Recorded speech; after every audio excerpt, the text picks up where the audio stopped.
serve lunch next time. Sorry. Oh. So I just want to welcome everybody here. Thank you for being here. Really, let's start with our mission statement. To utilize trained volunteers appointed by the board to advocate for the best interests of the children and families we serve. Thank you. You know, we start every board meeting with that also, and I like that we are starting our luncheons that way because it just helps all of us keep in the forefront why we do what we do. Let's see, what do we have? Again, Mother's Day brunch. You know, it's coming up on May 11th. It looks like we're going to have a sellout. 28 tickets left. We're really pushing on. If you know of anybody who might want to come, let Lynn or I know, and we'll make arrangements to get them on the list. There's a great silent auction shaping up, great live auction. Anyway, I think it's going to be good. And then from that, we're going to jump right into wine pairing. I want to thank all of you, especially Miss Charlene, for y'all's hard, dedicated work during April. I know it's a crazy month, and my news feed on Facebook was blowing up because y'all divided and conquered, and you know, we're everywhere you need to be, and feel like CASA had a really great presence, especially during April, but that it's really improving so much also. Like, I get feedback sometime that, oh, I saw y'all are doing a CASA night here, or I heard you're doing this. So it's just those little things, the more that we can raise community awareness. So thank you, Charlene, and thank you to all of you for participating in all those events. Is there anything else? Okay, thanks, guys. Thank you. Well, good afternoon, everybody. I agree. Is it the lunch that we didn't serve this week that is a barrier? We got to figure this out. I'm so sorry about that. We thought we would try brown bag and see if that worked. Since we're watching our dollars. I wanted to kind of parrot what Tracy was stating about thanking everybody for April Child Abuse Awareness and Prevention activities. Everybody was involved. We were everywhere in all 8 counties. It was wonderful to participate in. And thank you to all of the stakeholders that led the way for us and let us kind of piggyback with them on that. And Charlene, absolutely, I made so much work in April, and I'm so greatly appreciative of that. I also wanted to introduce 2 new staff members that have joined our family. We're really excited about that. If I can get Sonia and Amanda up here. So Amanda Urbano, I have introduced her online, but I wanted to introduce her here at the luncheon. She is our new development director. She's in charge of finding us those grant monies and our fundraising, and she is really hitting it on the park. We're so excited to have her, Amanda. Hi, how are y'all? Am I talking? Yes. Oh, hey, I'm really excited to be part of Golden Crescent CASA. I have recently transferred over from Dow Chemical Company, and before that I was with the Texas Zoo. So I'm excited to be back in our community doing the great work for our local nonprofits, and I look forward to meeting everyone. And please hit me up at the office anytime you need anything, and we're in there most of the time. Thank you so much, Amanda. And so next, the next member of our family, she just started a couple of days ago, is Miss Sonia Solis. She's our office manager, and she's replacing Miss Kelsey. And she's only been there a couple of days, and I overwhelmed her with boxes and boxes and boxes of stuff to do, but she didn't leave, and she came back and I appreciative. And I just love her to pieces. So Sonia, the camera's right. I have some higher education experience. I worked at UHB and for a department that was called Letting Education Achieve Dreams. And what we did was we went down to the Valley and all over South Texas to recruit students. And so that's where my recruitment has started. From then on, I worked for a contractor out at Hermosa. I was the only woman with 200 men. And I dressed like this. When I went out to the field, they were like, she's all this stuff. How's she gonna work? I said, I got it, guys. I kept them in line. I was in charge of their training. Nobody went out to the field because they had done all of the training. So, and I got real close to some of those people. I was there for 14 years. And then from there, I had a little, I went out to Arizona and worked at the Grand Canyon. The most humbling, wonderful experience to be within God's presence. I cannot tell you enough. If you have that opportunity to be in that type of environment where you're just one with yourself and Mother Earth, it's beautiful. I'm a brand new person after having that kind of experience. I worked at the Grand Canyon, yeah, and I was a tourist. I worked in the history room. I made fudge everywhere, anywhere they needed me. I was there, and I went there because my brother had gone, and so I left when the snow came. It was 8 inches of snow, and I skedaddled. And then when I left, my brother decided to come home, and that was the ultimate goal, was to get him home, because my dad was having a hard time with him being gone. So anywho, I have 4 grandbabies. I don't call them babies. I call them short people because they are people and they have my respect. So I love kids. I love being around kids. And I cannot wait to get started in this position. So if I can help anyone, I will. Thank you. Thank you, Ms. Sonia. So we're really excited to have our team fully staffed, so awesome on that. I know that May is National Foster Care Appreciation Month, and so we want to definitely thank all of the foster parents out there that are stepping up and meeting that from the children that we're working with at CASA. We appreciate you very, very much. And this month, we continue with the same goals that we had last month, is that we're still looking for volunteers. Charlene will go over that. We want every child that is serviced in our 8 counties to have a court-appointed special advocate volunteer. We absolutely want to have the best quality of work and be the best in our field. And we also want to make sure that we have a balanced life between our work life and our home life, something that we want you as our volunteer advocates to have, and also our staff to have. So those are our goals we continue to work on. And again, I thank you, Shani, for getting us on to Luncheon. We have some more people come on in. We're excited about that. And next, we will pass it on over to our amazing tenured staff, Program Director Diane.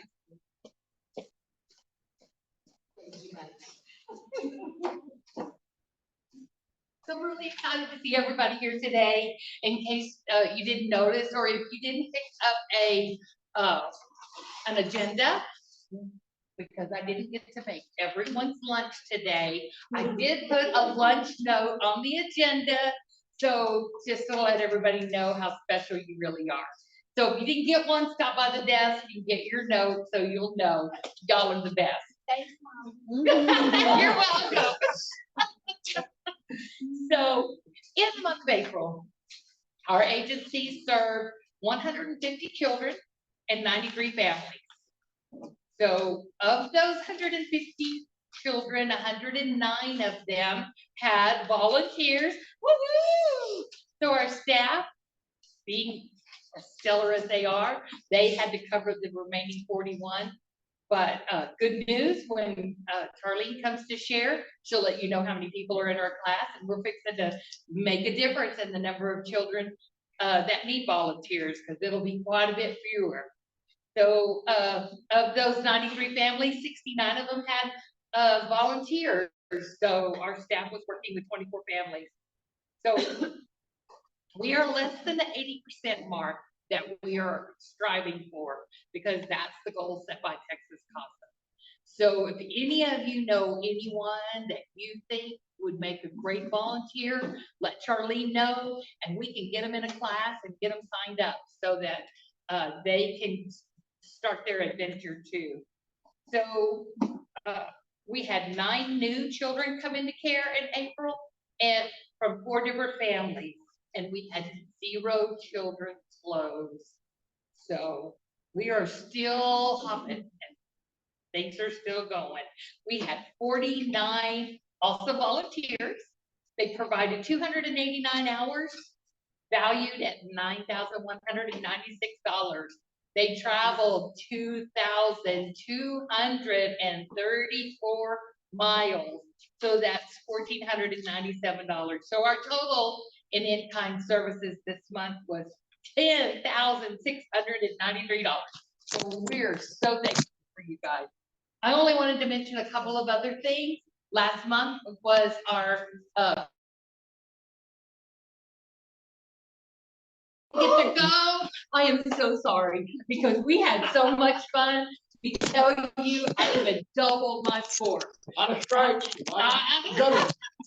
I had 17 the first night I played, and this time I got 34. So I was woo! So anytime we have an opportunity, you may bowl, you may not bowl. None of us are professionals, but we would love to have you join us because we just had such a good time. Lots of laughs, good food, and just fun. So hopefully you can come next time. The other thing I wanted to mention is I know a lot of you are already working on collaborative family engagement with the children and families you're working with. And I just wanted to bring that up about how important it is to engage our families, empower our families to make the changes necessary so that maybe we could consider allowing reunification to happen and these children to go home. So if you have been on a case for a while, you might think you're a little stuck or something, get with your supervisor. They can get with me if they need some extra searching or anything like that, so that we can make sure that we have kicked over every rock and opened up every door to make sure that the child has the benefit of those ties with their families. And I also wanted to just mention our peer-to-peer. I don't see Linda here today, but it's the third Thursday of the month. We meet across the street at the crossing from 5:30 to 6:30, and we would love to have you come on down. They talk about anything that is casework related. And so if you have a question about testifying, come down and talk to us. If you have a question about court report writing or what can I say, come on down and talk to them. Your supervisor is a wonderful resource, but they too have cases that they're working, so they might not be able to answer the phone right away, but just give Linda a call and she can help you out. Yes, ma'am. Can you also mention that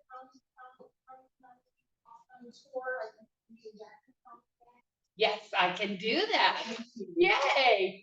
So we have Linda Owens, our dedicated volunteer, and our awesome board member, Nick Perez, and they have teamed up to go door to county to county at the different libraries to talk to people from the community about becoming a CASA volunteer. Last month, they were in Fort Lavaca, and this month, they are going to be in Jackson County, May the 2nd. So Linda has already reached out to the newspaper over there. They're gonna do a story. She's gonna be interviewed to do a story before their May 20th date. She sent them a letter to the editor, which they assured her they were gonna run it twice. And so to help get the word out so that people can come. I'm not sure where their month is after that, but they have a different library every month to make sure that we reach out to the communities that we're serving out there. So if anytime anybody wants to tag along or join them, I'm sure they would love that. Or if you know people in those outer counties, you can invite them to come stop by their library and find out more about them. So I'm not sure who's after me. Amanda? Oh, come on, Christine. We're gonna get out of, she's ready. Amanda. Got me there. Okay, Christine. Good afternoon. I'm going to do the volunteer spotlight, which is my volunteer. And Susan, if you're on here, I'm pretty sure you're there. I picked you this month for Susan, for the volunteer. What can I say about Susan? She's been with me over 11 years. I found a quote from Winston Churchill that fits the ethics that she has. It says, "We make a living by what we get, but we make a life by what we give." If we use this gauge to measure Susan White's life, you see clearly that Susan's made, that she's had a life that's very purposeful. and very productive with CASA. She's been with me, like I said, over 11 years, and I appreciate everything she does. She just excels, and she carries a full load. She's always carried a full load. And she loves volunteering. She's good. She's determined to see that the children's best interests are met. And she's a blessing not only to CASA, to the staff, but she's also a blessing to me. So thank you, Susan.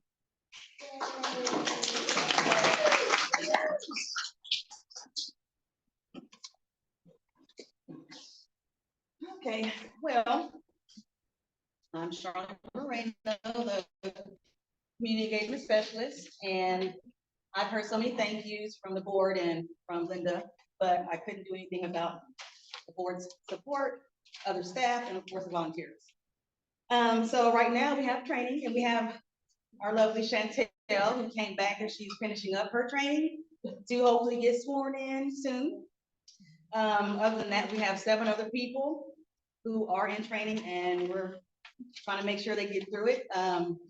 Everyone is very excited to start their journey as a volunteer, and they should be.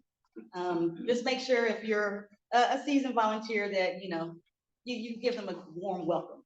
So hopefully y'all meet them soon. The swear-in date, I'm gonna skip to that since it goes together, would be May 24th. If anyone wants to attend, it will be at the Victoria Court at 9 a.m.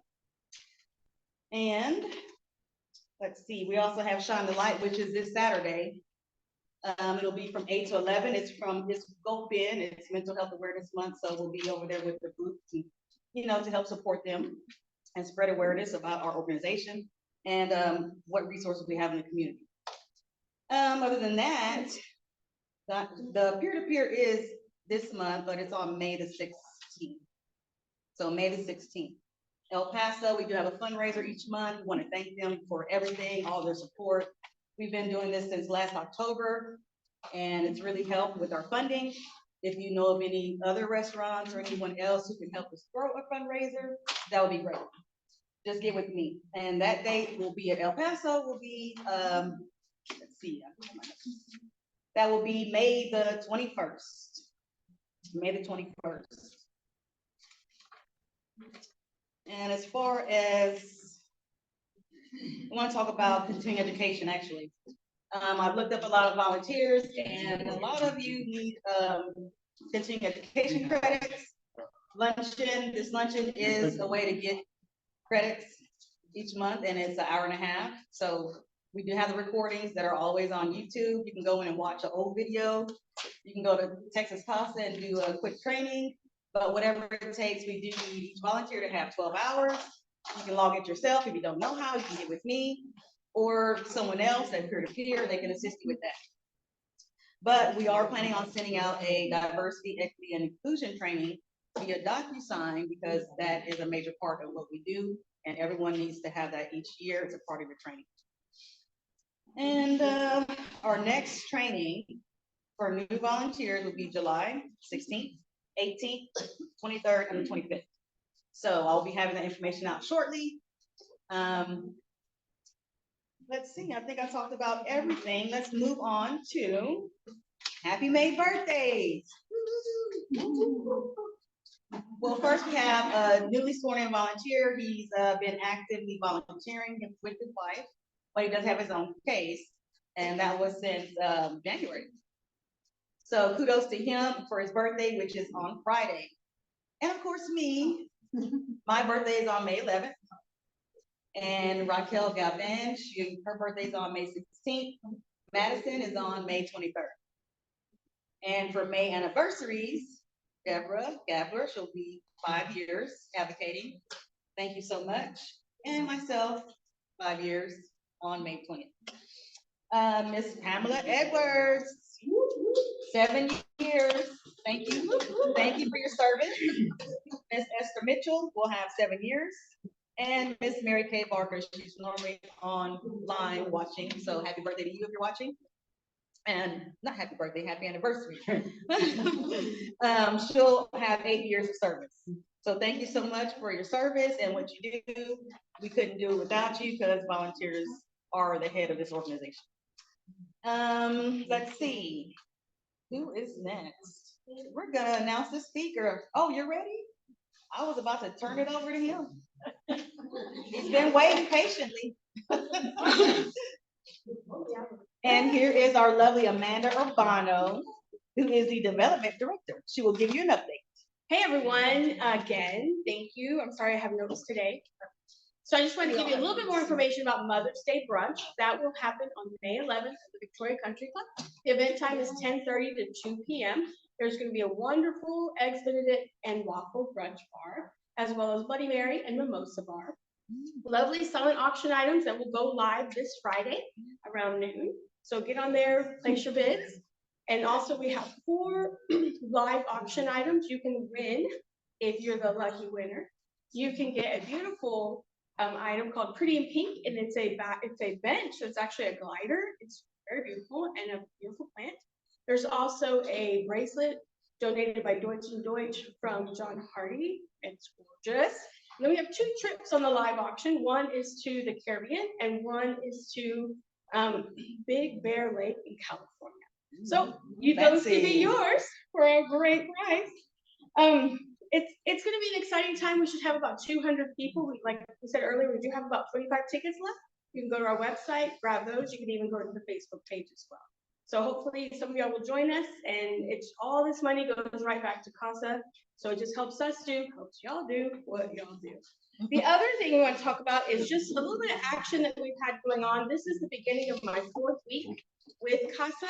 Time has flown by, but in that time, like they were saying earlier, we have been going around our communities talking about child abuse prevention. Yes, ma'am. I'm sorry, I'm so sorry. I have to. I hear everything.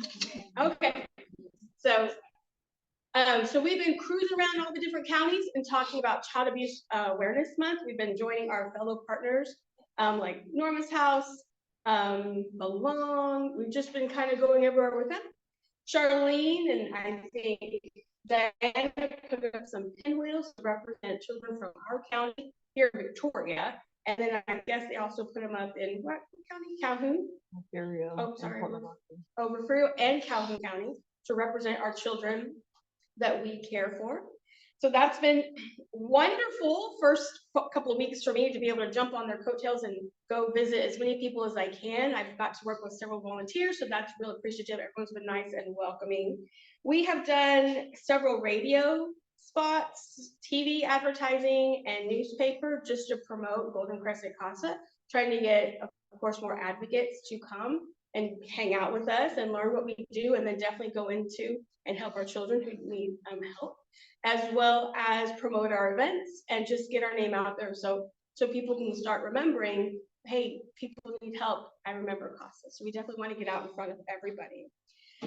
We've presented at many different community organizations like Rotary, Lions Club. We've also gone to many nonprofit groups to talk about what we do and how we can get some help from them and how they can get some help from us as well.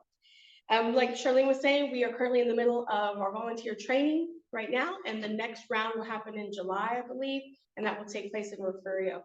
If some of you know people who they want to do this or they want more information, let us know. We will come to them and we'll talk, but also we can host training in their very own community. We just need probably about like 5 people. And we can come, and I say we, it's Charlene and Diana. They can come host training for everyone because we want to make this easy. Because we do know we represent so many counties. It's always not the easiest to come to Victoria if you're from Hallettsville, or it's not the easiest if you're in Refugio. So we want to make us more accessible so we can, of course, get more volunteers. Because right now we do have a deficit. We have, what was it, like 39 kids that still need an advocate. And I'm very new to the side of Child Protective. I've never been a part of that. The mission is, of course, very dear to my heart, like it should be to everyone's. But actually learning what a CASA volunteer does and what our supervisors do, it's so impressive.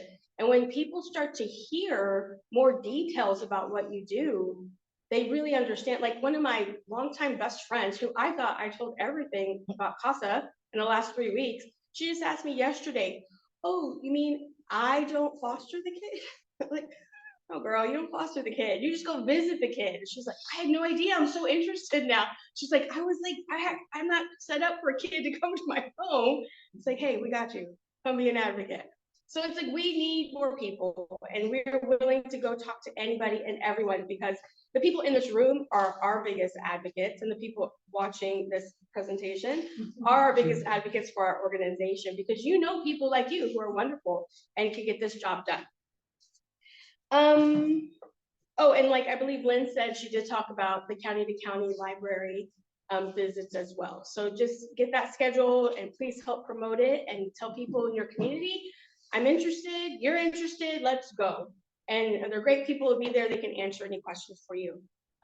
So if anyone in the room have any questions for me, did I tell you did I mention grants? We're hustling hard for grants. So this year in the 3 weeks that I've been here, the team, because it's a team effort right now, have completed 7 new grants, 2 of which we've gotten previously, like within this last year, and the rest are all grants that we've gotten before, but they're new within the last fiscal year. So we're hustling, we're trying to get more resources for everybody to definitely make up the difference between Texas CASA and all the things. So thank you, I appreciate it. Who's Thank next? you. Who's Well, just next? an update, you did mention Refugio County.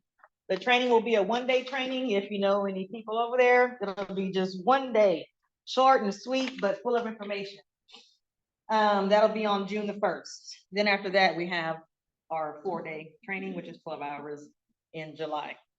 But it's time for me to announce our speaker. Thank you for waiting so patiently. We're all long-winded, we're women, please excuse us. No comment. I work with pretty much all women too, so. Y'all are the only 2 in here right now. This is Mr. Wade Zedaker. I'm sorry if I mispronounced your name. It's very close. Okay, great. He's from Region 3 and he'll be presenting information on early childhood intervention.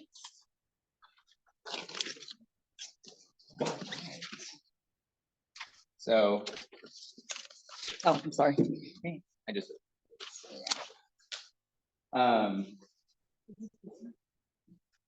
So yes, like you said, my name is Wade. I am a public outreach coordinator for Region 3 Early Childhood Intervention Program. Also more informally known as ECI. Can I just get a show of hands who's heard of ECI before? Oh, a lot of y'all, okay. Well, first of all, I just want to thank you guys for all that you guys do. I am decently familiar with CASA, although this is my first real direct involvement with you guys, but I am familiar with everything that you guys do. And the volunteer aspect of it is both very generous and also rewarding. And then What button did you push? Sorry. we've been battling with this since earlier. It went to sleep. It takes time to wake up. But while we're waiting for that, I'll just do a quick little bit about myself. I've been with ECI for almost 4 years now. We serve 13 counties. I believe you guys have 8, I think was said. So, and I want to say those are all within our 13. But we currently are serving 1,200 kids across those 13 counties on our current caseload. And my job is to basically go out and talk to doctors, talk to daycares, promote the program, and just make parents aware of what we do and what we have to offer. And a lot of times people are worried about the cost of it or how insurance works, all that stuff. So that's kind of my job, to go out and make that known that it's easier than you think. So I will be reading off my paper, because if I don't, I am going to forget something. And so I don't want to do that. So I've cut it down to about 1.5 hours. So if we start now, I'm just kidding. It'll probably be about 10 minutes of me talking, and then we have a short little video at the end. And then I also brought lots of goodies up here that you guys can feel free to take at the end. I got some information and then some take-home stuff as well. All right. So I will go ahead and get started, and if you guys have any questions, I'm gonna try to do it without a microphone. If you have trouble hearing me, just holler at me in case I decide to start getting quiet. So this presentation is actually an altered version of another one that we give for directed at parents and daycare teachers. So I've altered it some to mostly focus on the perspective of a caregiver. So that can be anybody who's in the child's life, including you guys, of course. So as a child's caregiver, you play a critical role in creating a positive learning environment and ensuring the success of all children in your care. Before we get started with today's presentation, I just want to let you know if you have any questions, feel free to raise your hand and don't hesitate to interrupt because it's not very long, so I'm not going to get too lost. Please note that we are going to leave some time at the end to answer any questions, and throughout the presentation, I'll use the term parent to represent a child's parents, caregivers, or any adult involved in the care of a child. So let's start looking at what ECI services are and the ECI coaching approach. So an ECI provider is in the classroom or the child's home to collaborate with you and to benefit the child receiving services.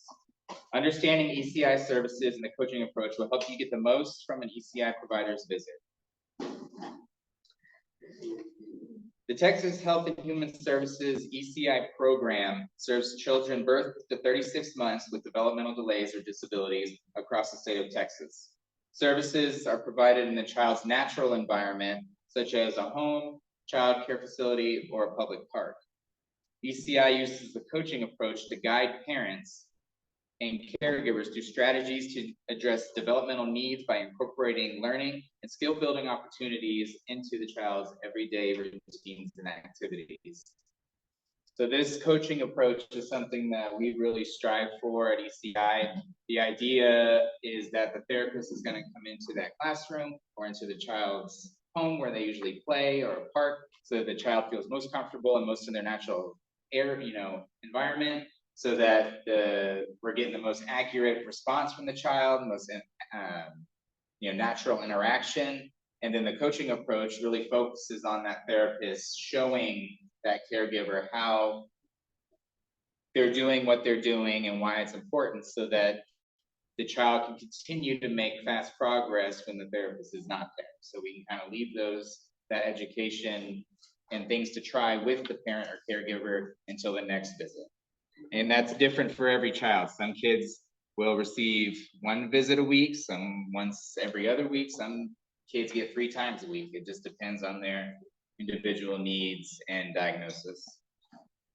So this is a hard map to see, but you can see the colors, which is all that's really for this, but this is just a map. So every county in Texas has an ECI program, but they're ECI programs we're a nonprofit program, so we're partially funded by the state of Texas, and the rest is through grants and donations and things like that. But this little pink area right here is our 13 county region, and we are tied to Region 3 Service Center, and so our funding kind of comes through them, through the state of Texas.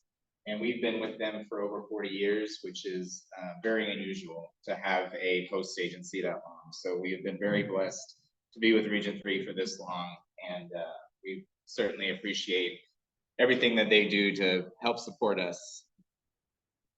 So who's providing ECI services? So all of our staff are certified professionals in at least the category of service that they're giving, if not a lot more. We have a lot of former nurses, we have a lot of former teachers, and then they want to switch over, or they're coming from out of college. So we have EISs, we have speech language pathologists, occupational therapists, physical therapists, social workers, nurses, licensed professional counselors, teachers for the deaf and hard of hearing, teachers for visually impaired, and registered dietitians. So I want to touch on the EISs because that's our biggest force. Early intervention specialist is what it stands for, and it's unique to Texas in that it's the only provider type in the state that is permitted to deliver Medicaid reimbursed specialized skills training. And if you don't know what specialized skills training is, or it's also called SST, it focuses on supporting developmental domains with an emphasis on strengthening cognitive skills, positive behaviors, and social interactions. Now, one of the most important things about what I tell people is that anybody can make a referral to ECI.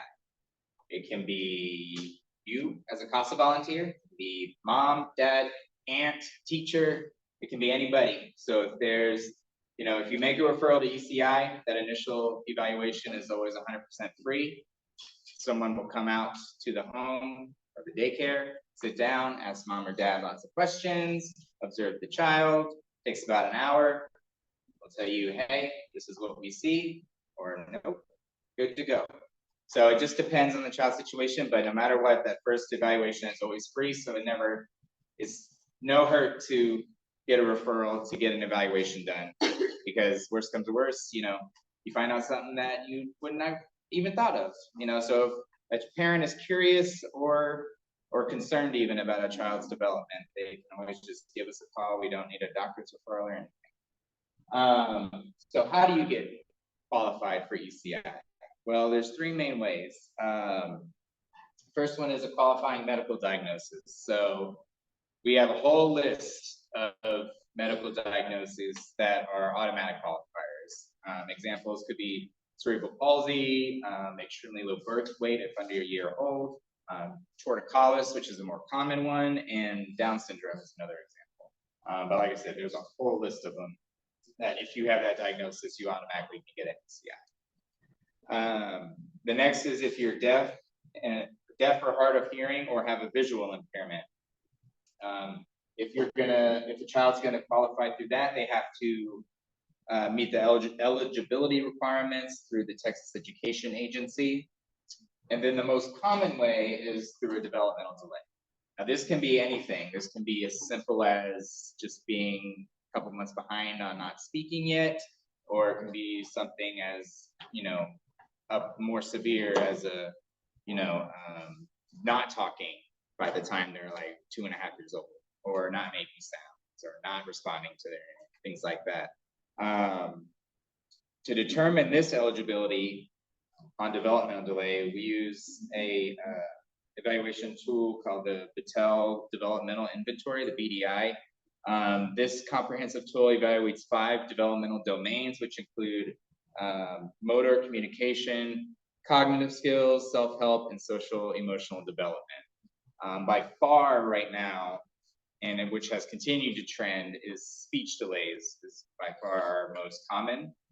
I think that a large portion of that is we're still seeing some fallout from COVID. A lot of the babies we're seeing now that are like 2-ish were victims more or less of the COVID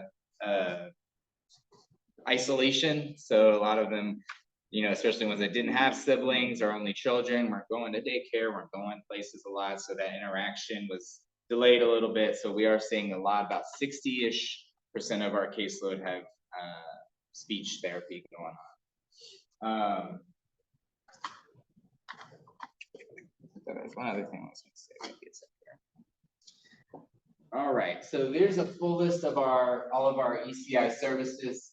Like I said, occupational therapy, physical therapy, speech, SST, case management, and service coordination. Those are 2 that are really important, especially for the kids that have multiple disciplines of service. So we have a lot of kids that do have a lot of things going on where they're receiving something from every single service we got.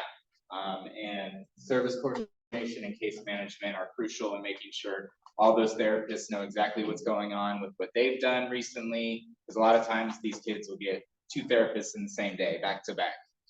So the case management piece is crucial to making sure everyone's working together, because once they turn 3 years old, then they have to transition out of our program and move to the local school district. So here it'd be the ISD, or just whatever county they're in.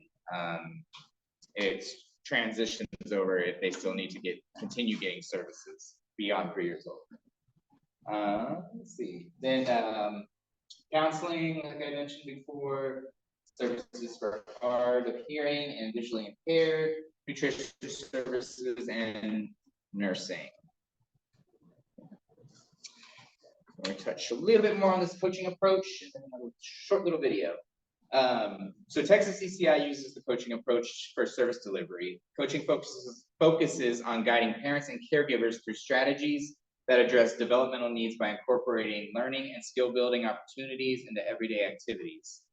It's important to be familiar with the 5 steps of the coaching approach, which include joint planning, observation, action and practice, feedback, and reflection. Each visit begins with the joint planning. This is when an ECI provider and a caregiver will sit down to discuss what happened since the previous visit and discuss the strategies that have been being used since then. During observation, the ECI provider will ask the caregiver to demonstrate strategies that have worked and have not worked. Action and practice includes ECI provider offering ideas to refine or expand on current strategies or work with the caregiver to develop and implement new strategies. Feedback occurs throughout the coaching process as the ECI provider offers suggestions, modifications, affirmations, and support to the caregiver while they practice new techniques. Throughout the session, and especially near its conclusion, ECI providers and caregivers will engage in reflection. They will reflect on how various activities felt and which seem likely to be the most successful for that child. Just as the session began, each session will end with joint planning to discuss what the caregiver will practice before the next visit and what needs to be the focus of that next visit. Does anybody have any questions about that or anything else before we start the video? I remember when COVID was happening and they were doing everything virtually. Mm-hmm. And so the caregiver had to really pay attention and know how to, you know, I guess, take instruction and use the techniques on the child. Yes, and I witnessed that it was kind of difficult, so. It was definitely a different therapy experience when So is they there were having any- to use the telehealth. Is there any reason why y'all would continue doing that, or are y'all still doing that for certain people? Only if it's requested. Okay. For private 2 years now, maybe a year and a half, we've been fully back in the Okay. homes, except unless a certain family has a request to do it via Zoom. So this video we're gonna watch is about 7 minutes, and it is. This is Sloan. So this is one of those babies that I was talking about that's probably getting a lot of services. He's big now, but this was one of our families who was very involved with ECI, and she is going to be telling her story. This was a series of videos that we made called ECI Alumni. So there's a whole bunch of these on our Facebook page. This is probably our most relevant and well-known episode that we made. But it's just us going to these ECI alumni kids who are grown up now or out of ECI, and it's just the parents sharing their experience and things like that. So.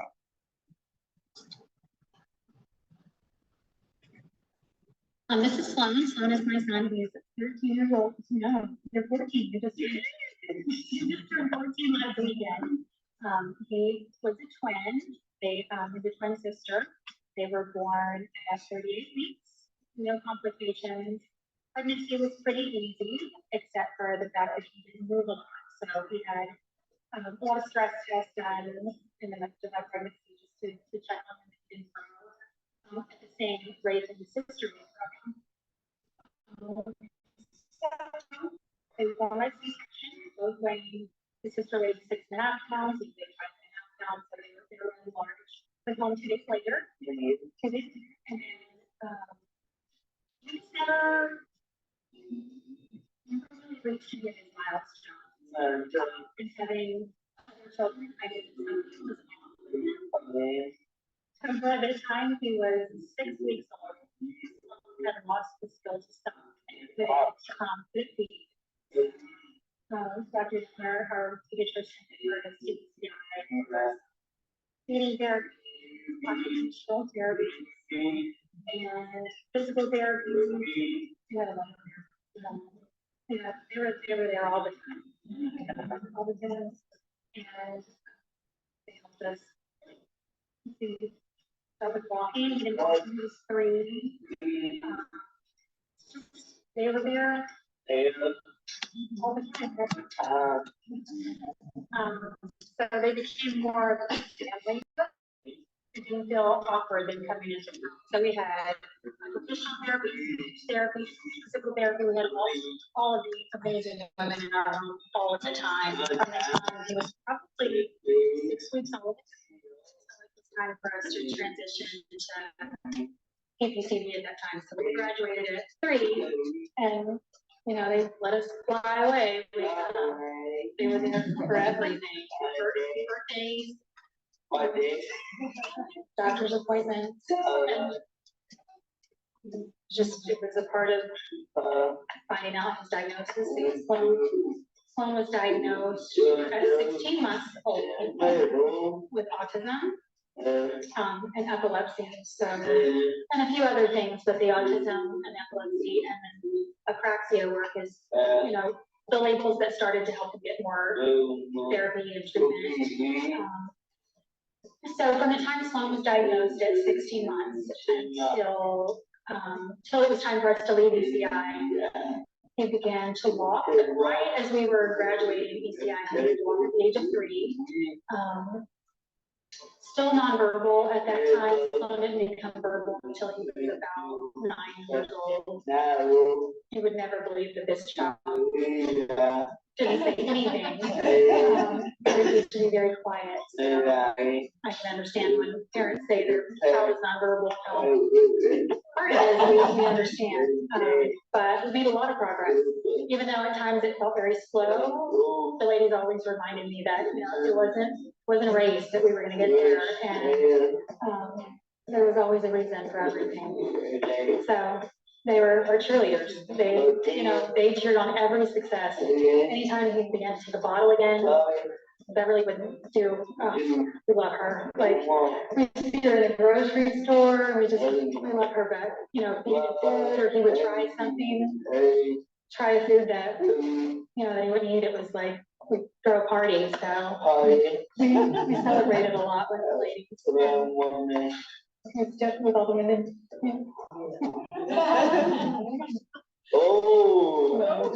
When you go to school? How old are you? 14. What is your favorite thing to do? Work? Yeah. Work. PE. PE? Yeah. What's your favorite thing to eat? Nugget. What else? Anything else? Anything else you want to tell? No. What's your favorite thing to do? Anything? Play ball. Play ball. Play ball with Riley. Yeah. Sloan is now 14, so we've grown a lot over the years. Of course, it's kind of seasonal in regards to struggles and triumphs. We're hitting the fun adolescent years, so there are struggles with that. But he's doing great. He attends a great private school. He attends the Vine School. And this summer, well, pretty much for everyone, when COVID started, it was hard. You know, we were kind of in lockdown, not able to go anywhere, and we didn't want him to go out and get sick due to other, conditions. And he wasn't used to that. It was hard for typical people to be shut down, but for years we're trying to teach children with autism to get out of their bubble, and all of a sudden they were put back in their bubble. So COVID struck us pretty hard. So during that time, Sloan and our family started a little small business called Sloan Spreads. And Sloan Spreads is his business where he makes and sells different kind of jams and jellies, seasonal pepper jellies, peach, big, all kind of different flavors, kind of seasonal. And all of the money goes back to the Vine School. It's a great place, so if you haven't heard of the Vine, you should check it out. I just want to tell everyone at ACI, everyone from our caseworker, everyone, like we miss them. We owe them a lot. Thank them for always being there for us, encouraging us, and letting us know that the label didn't define him, that he was capable of great things. And I just want you all to know how special you are and the impact you make on our kids' lives. Thank you. Hi, I'm Jamie. And we are ECI alumni.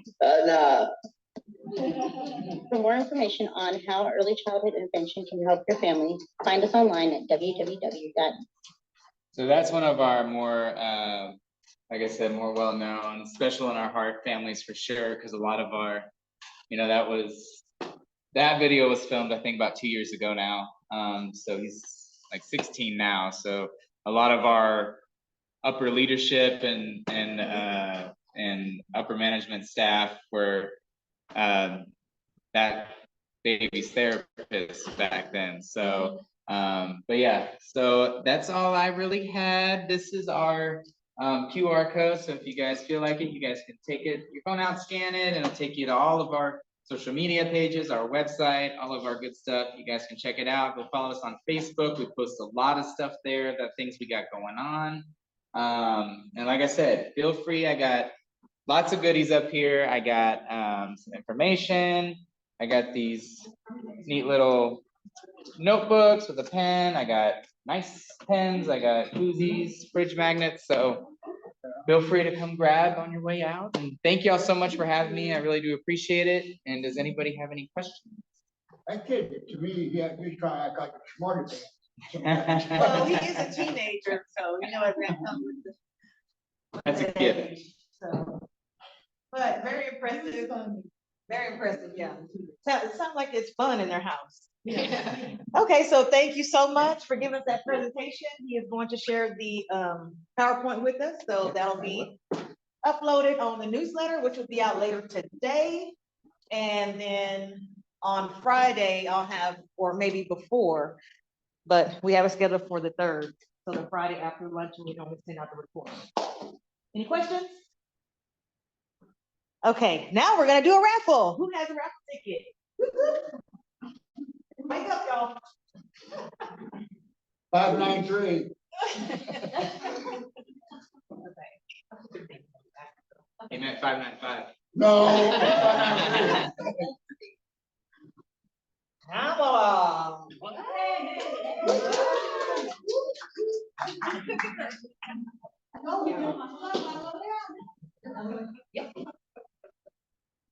Randy.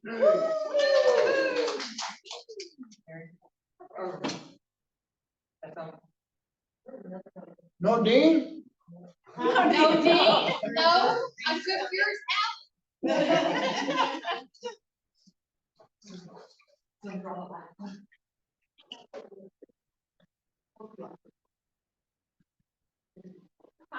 Hey. Marla. Marla. How many she has?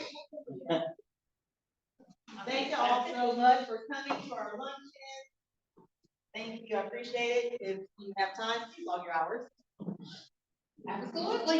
Y'all have any questions or anything, please feel free to reach out and thank you so much for coming. And if y'all want some of this material, please stop by Yes, this please. table.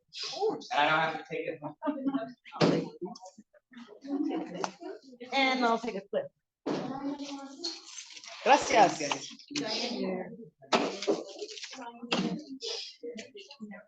So, I've been applying at nonprofits. Really? Yes, the Meals on Wheels one didn't work out. That's But, okay. there is a new youth home, I know. and I applied for that. I have an interview coming up. House of Joseph. And then there's supposed to be another one too.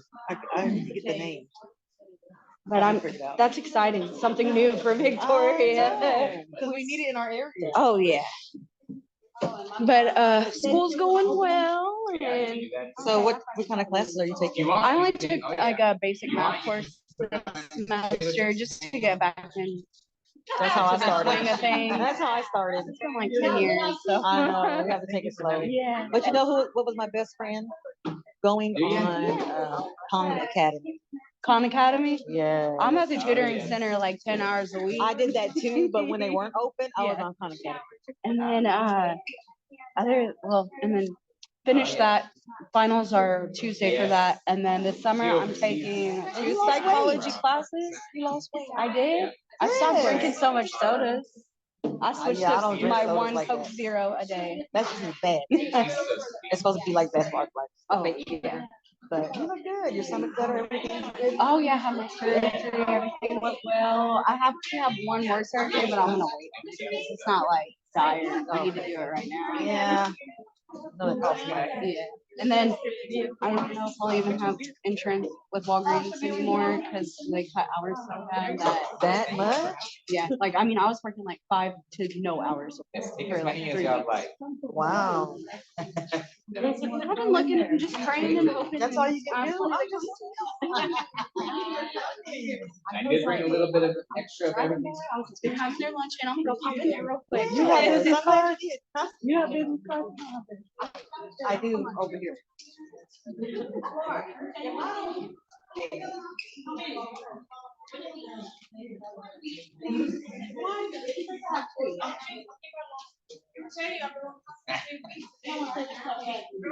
Nope.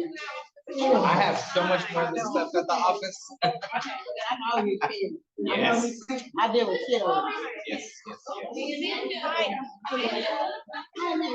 It was nice to meet you. What was your name? Pamela. yes. They're very good for this. Good magnets.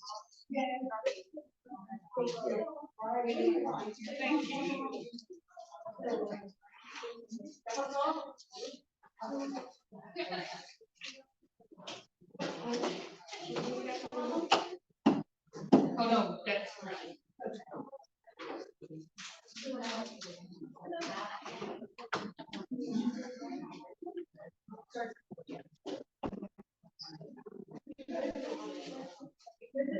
There was some good information. Thank you. Trying to make it informative enough, but not real long. Right, no, it was short and sweet. Good. Yeah, the full version of that presentation is. I mean, it's a lot of info and it's hard for y'all to put everything in there, so. Oh, yes. I like to think. Yes, Yes. yes. Very nice. My brother. Absolutely. I don't need them.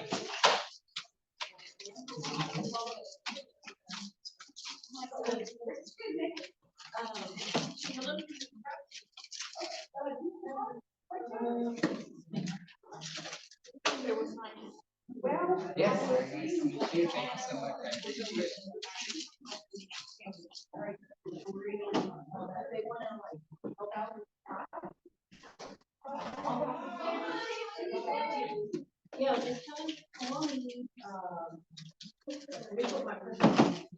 Yeah, one more time. Very good. You know how to follow directions. Especially when I know that you're. There you go. Be real happy when you start losing those pins. Right, I just don't want to breathe. Hey, I think everyone's got it, so this is up for grabs as far as I'm concerned. When I go. Much kids, I'm in church and I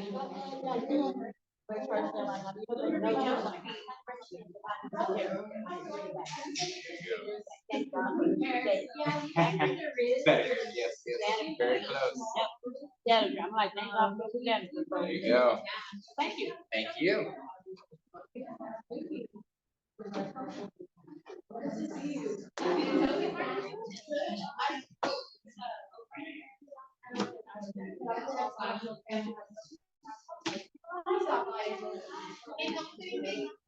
Nope, I think I got it.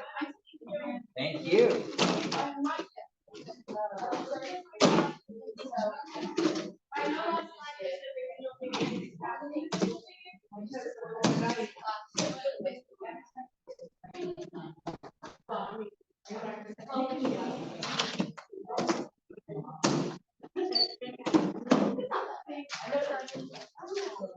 I don't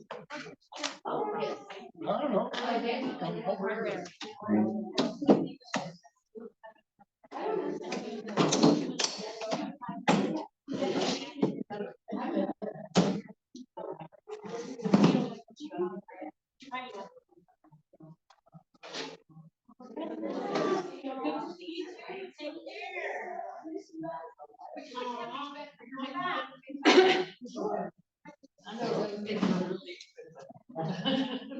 Yeah. Shop bills, yeah. Thank you.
Thank y'all, ladies. I'll see you at the office.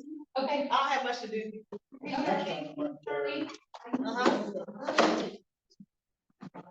Oh, I didn't stop the recording. Darn it.